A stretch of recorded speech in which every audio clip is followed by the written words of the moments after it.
시청자 여러분 안녕하십니까? 지방자치 중점 소식을 전하고 더 나은 지방자치의 방향을 제시하는 지방자치 1번지입니다. 제주특별자치도가 아시아 최초로 국제안전도시 3차 재공인을 달성했는데요. 지난 19일 제주국제안전도시 3차 공인 선포식이 제주국제컨벤션센터에서 진행됐습니다. 이날 행사는 한라초등학교 합창단 등의 오프닝 공연을 시작으로 제주안전도시 홍보 영상 상영, 공인협의서 서명 및 공인패 전달 순으로 진행됐습니다. 국내는 물론 아시아 최초로 국제안전도시 3차 재공인이라는 쾌거를 이룬 제주도는 공인협의서에 서명함으로써 청정한 도시에 이어 세계에서 가장 안전한 도시로의 도약을 위해 노력할 것을 선언했습니다. 선포식 이후에는 국내외 안전도시 관계자 100여 명이 참석한 가운데 안전도시 사업의 주민 참여와 제주국제안전도시 발전 방안을 주제로 국제안전도시 심포지엄이 진행됐습니다. 강원도는 지난 19일 전통시장을 지역의 중심 상권으로 도약시키기 위해 민간 전문가의 역량을 활용하는 강원도 전통시장 지원센터를 개소했습니다. 이번에 개소한 전통시장 지원센터는 강원 서민경제의 뿌리인 전통시장의 전성기 복원에 민간의 전문성을 접목하기 위해 전국 최초로 설립됐습니다. 앞으로 전통시장 지원센터는 마케팅과 홍보, 재무 등 다양한 분야의 민간 전문가와 상인, 지역 주민 등이 함께하며 2개 팀 8명이 근무하게 됩니다.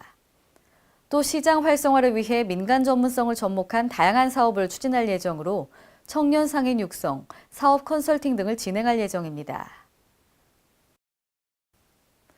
유럽을 방문 중인 경기도 대표단은 지난 18일 게르하르트 슈레더 전 독일 총리 및 현지 정치인들과 만나 대북 관계, 경기도 연정에 관련해 의견을 나눴습니다.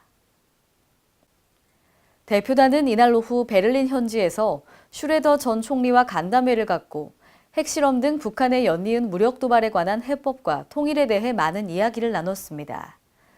슈레더 전 총리는 우선 통일과 관련해 강대국인 미국, 중국, 러시아가 입장의 차이를 좁히고 공동 의견을 만들지 않는 한 통일과 관련된 어떠한 해법도 찾기가 쉽지 않다고 말했습니다.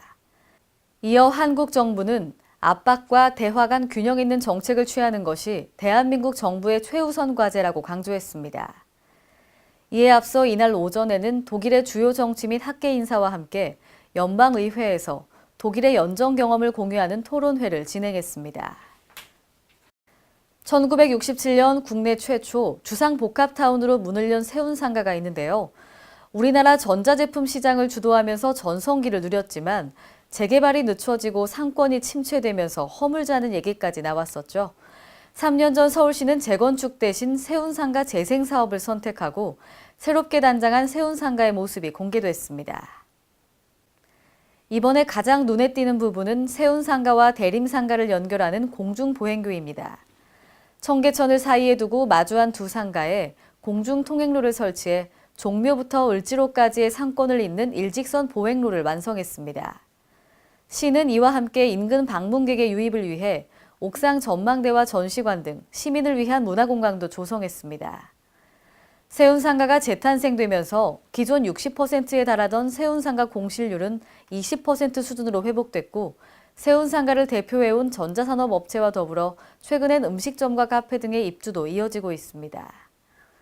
앞으로 서울시는 지속적인 재생 사업을 통해 세운상가 일대를 서울의 중심지로 복원시키겠다고 밝혔습니다. 전라북도와 더불어민주당 간 2018년도 국가예산 확보 방안과 도내 주요 현안 논의를 위한 예산정책협의회가 지난 19일 전북도청 종합상황실에서 열렸습니다. 보도에 박성훈 기자입니다.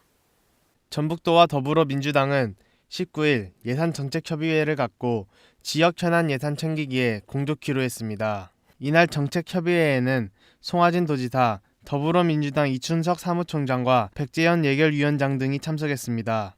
전북도는 이 자리에서 전북발전의 지렛대가 될 2023 새만금 세계 잼버리의 성공적 개최를 위해서는 지원특별법 제정, 조직위원회 구성 등 신속한 추진 체계를 갖추고 잼버리 행사장으로 활용될 부지의 매립, 조성을 위한 기반시설 조기 구축을 위한 용역비 146억 원 지원을 요청했습니다.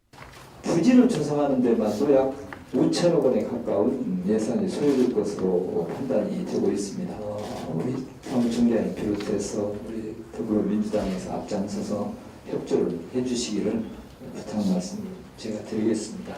또한 전라도 새천년공원 조성 사업, 무주대구 고속도로 건설, 지리상권 친환경 전기열차 사업 등의 지원을 요청했습니다. 오늘 현안에 대해서도 잘 알고 있습니다. 그리고 전북 도민의 의지에 대해서도 잘 알고 있습니다. 우리 전라북도가 어떻게 하면 우리 도민들의 삶을 진전시킬 수 있을지 하는 예산 협의가 진행되고 오늘 주신 말씀을 잘 경청해서 우리 당과 저도 우리 정부 예산이 소요되지 않고 다른 예산보다도 더 많이 반영될 수 있도록 최선을 다했다. 이날 정책협의회에선 예산 막바지 단계까지 더불어민주당과 전라북도가 힘을 모아야 한다는데 뜻을 함께했습니다.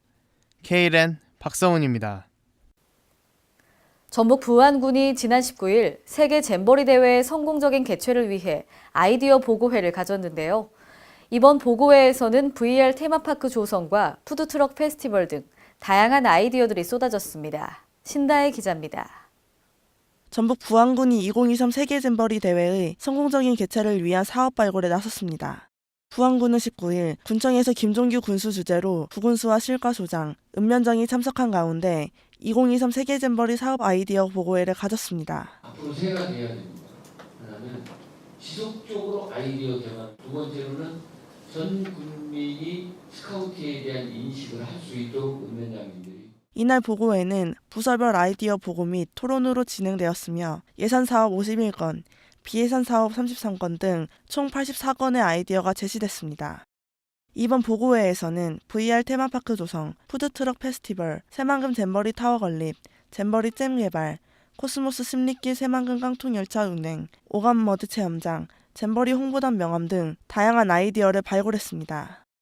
이 중 오감머드 체험장은 세계 3대 갯벌 중 하나인 서해안 갯벌의 우수성을 홍보하고 관내에 있는 야외 수영장과 연계해 관광 수익을 창출하자는 의견이 제시됐습니다. 특히 김종규 군수는 잼버리 홍보단 명함을 제작해 전 국민이 잼버리 홍보단으로 활동하자는 의견에 박수를 건넸습니다. 박수 한번 치겠습니다. 2023 포항 세계 잼버리 반드시 성공하겠다. K랜 신다혜입니다. 오늘의 단신 뉴스입니다.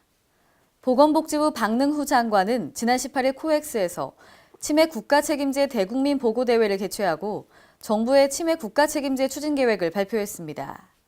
치매 국가책임제는 문재인 대통령이 후보 시절부터 강조했던 주요 공약 중 하나인데요. 이번 발표에서는 치매 환자 인프라 구축과 중증 치매 환자 본인 부담 의료비 10% 적용 등 치료비 절감이 핵심입니다.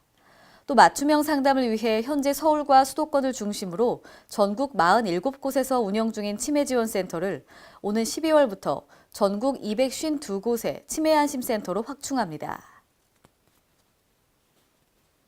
행정안전부는 오늘부터 사흘간 강원도 고성에서 지방세 관련 학회, 연구원 등이 참석한 가운데 지방재정 분권 방안을 논의하는 2017년 지방세 발전 포럼을 개최합니다. 이번 포럼은 매년 정책 이슈에 대한 토론을 통해 공감대를 형성해온 지방세 정기토론회 행사로 올해 포럼에서는 새 정부 국정과제인 지방재정 자립을 위한 강력한 재정분권 실현 방안에 대해 논의가 이루어집니다. 오늘 첫날은 국세의 지방세 이양, 관광세 도입 방안, 비과세 감면 개선 방안에 대해 발제와 토론이 이루어집니다. 이상으로 지방자치 1번지를 마칩니다. 시청해주신 여러분 고맙습니다.